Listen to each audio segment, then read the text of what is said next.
होइन हौ कान्छा भाइ यो के गर्नुभएको? चिराइ त भन्छ यसलाई। हजुर हजुर। चिराइ त चाहिँ अब अहिले गोरेको यो गोर्ने अलिअलि यो लामो लामो झार चाहिँ उकाली उकाली भएर यो सेप हो कि अब चाहिँ पानी परेको छ। अब चाहिँ मजाले जाग्छ। अस्ति चाहिँ अब यो यसको सेपले बाँच्थ्यो नि त घाम लाग्दा चाहिँ। अहिले चाहिँ अब पानी परेपछि चाहिँ अब चाहिँ जाग्छ कि घामले केही हुँदैन अब यो। अब चाहिँ त्यतिखेर गोर्नुपर्छ। अनि यो पोर्लाको चिराइटो चाहिँ तपाईँको कतिचोटि गोर्नुपर्छ सालमा कि एकचोटि गोरेपछि हुन्छ त? सालमा 2 चोटिसम्म गर्नुपर्छ। यो तपाईँको अब आम्दानी लिने चाहिँ समय कति महिना या वर्ष? आम्दानी लिने चाहिँ 3 वर्षमा। 3 वर्षमा चाहिँ राम्रो आउँछ। 3 वर्षमा मात्रै बेच्ने बेला हुन्छ। आम्दानी चाहिँ राम्रो छ तर दुःख चाहिँ धेरै सिहार चाहिँ गर्नुपर्छ। हेर्नु सबै मरिगई, यता मरिगयो, यो मरिगयो, पानी नभरेको जस्तो। अनि तपाईँको यो पहिलोचोटि हो कि तपाईँको पहिले पनि लाउनुहुन्थ्यो? यो चाहिँ मेरो तेस्रो चोटि। तेस्रो चोटि। अनि पहिलोचोटि कति आम्दानी लिनुभयो? अब त्यस्तै सुरुको खासमा धेरै रोपेन।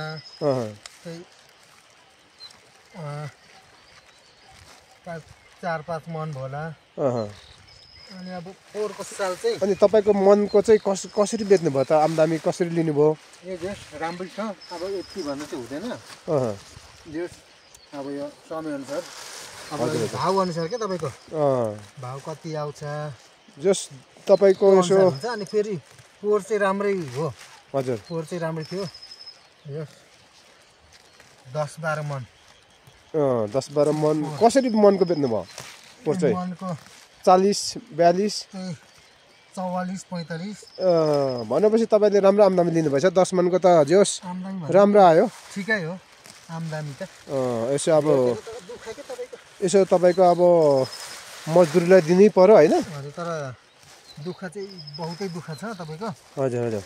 यो किनभने यो दुःख गर्नु चाहिँ अब वर्षमा खालि गोरी राख्नुपर्ने, अब लगाइराख्नु पर्ने खडी आउँछ। यहाँ हेरौँ न माथि गएर भल्दै त्यसमा पुरिहाल्छ। हजुर। यो चाहिँ फेरि परेसम्म छ। जोस् यो साल चाहिँ यो बेच्ने हुने रहेछ होइन? तपाईँको पुरा के भन्ने यो नाल्के आइसकेको रहेछ है? होइन यो साल हो यो जस्तो लाग्यो मलाई। ठिक छ। हजुर हजुर। भन्नु पनि सकिँदैन क्या तपाईँ। यो साल भनिन्छ है। हजुर। कुनै कुनै हुनेछ कुनै नहुनेछ क्या त्यस्तो तपाईँको। हजुर। यो चाहिँ तपाईँको भोजपुरको टाइमकै मयुङ 1 मा चाहिँ होइन त तपाईँको? हजुर। चिराइतो खेती त चिराइतो खेती साधारण नि तपाईँको। हजुर। अरूको हेर्नु मन छ नि त्यो कति कति रोप्छ पारी। हजुर। अम्बखा सिम्बुखातिर धेरै गर्छन् यो। हजुर। यो त हाम्रो त यसो भ्याएको बेला यसो गर्ने हो। तपाईँको जोस् होइन बिरुवा यतिको राम्रै रहेछ। जोस् राम्रो छ तर मरेर पातल हेर्नु न सबै। हजुर। उता चाहिँ राम्रो छ तपाईँको। यता चाहिँ त्यो चाहिँ राम्रो छ, यस्तो नराम्रो छ। ल ठिक छ। तपाईँले राम्रो जोस् नेपालमै बसेर व्यवसायमा लाग्नु भएछ। धन्यवाद तपाईँलाई।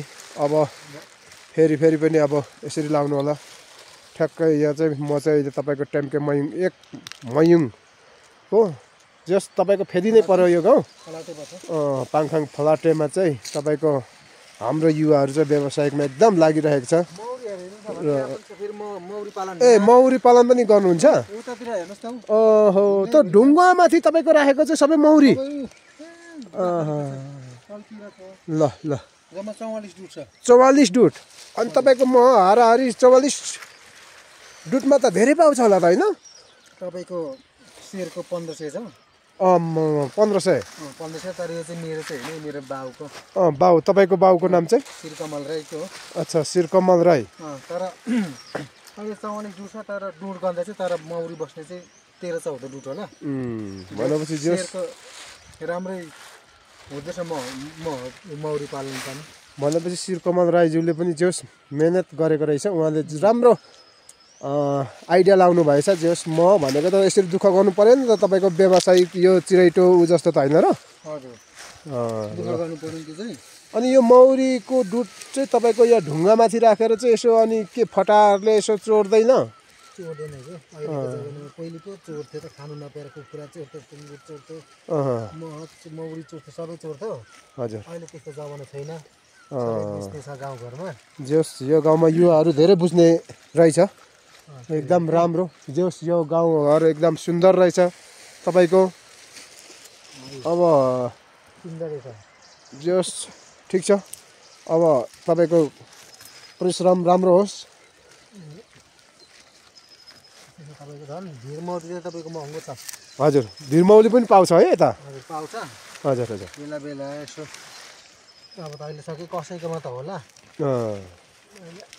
कसैको मेरो चाहिँ सकिरहेछ अच्छा ल ल हस् हजुर तपाईँले सल्लाह सुझाव दिनुभएकोमा धन्यवाद धन्यवाद हुन्छ हस् अब कता तपाईँलाई जानुहुने तपाईँ चाहिँ अब म चाहिँ अब मयुङ जानेवालामा छु ए भोलि त नयाँ वर्ष है हजुर 2082 साल हजुर भोलिदेखि होइन तपाईँको हजुर ल तपाईँलाई नयाँ वर्षको शुभकामना 2082 सालको शुभकामना हजुर तपाईँलाई पनि ल मेरो तर्फबाट पनि हस् अब भोलि जानुहुनेलाई घुम्नु हजुर अब आज ठ्याक्कै जाँदा जाँदै तपाईँसँग भेट भयो जस म चाहिँ यहाँ हेर्नुहोस् म पनि एकछिन निस्किएको यहाँ यसो उ गर्नु भनेर यो खासै म यो फेरि अहिले मौसम बिग्रेको छ पानी पर्ने जस्तो घरि घाम लाग्दैछ हजुर अहिले मौसम बिग्रेको छ नि त्यही भएर एकछिन रेस्ट गर्नु पर्यो भनेर फेरि घाम पनि लाग्छ ठिक छ तपाईँलाई धन्यवाद जोस् म चाहिँ यहाँ चिरैटो खेतीमा आइपुगेको छु व्यावसायिकमा र तपाईँको हेर्नुहोस्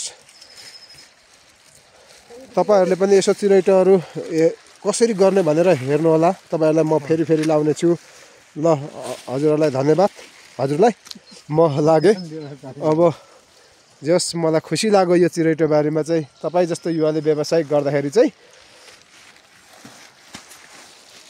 धेरै धन्यवाद